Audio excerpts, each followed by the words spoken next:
جو لوگ اللہ پر ایمان نہیں لاتے اور آخرت کا انکار کرتے ہیں میں نے ان کا مذہب چھوڑ دیا ہے اور میں اپنے باپ دادا ابراہیم اور اسحاق اور یعقوب کے مذہب پر چلتا ہوں۔ ہمیں شایع نہیں ہے کہ کسی چیز کو اللہ کے ساتھ شریک بنائیں،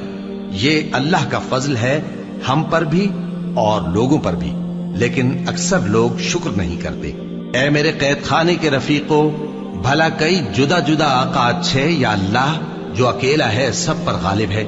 جن چیزوں کی تم اللہ کے سوا پرستش کرتے ہو وہ صرف نام ہی نام ہیں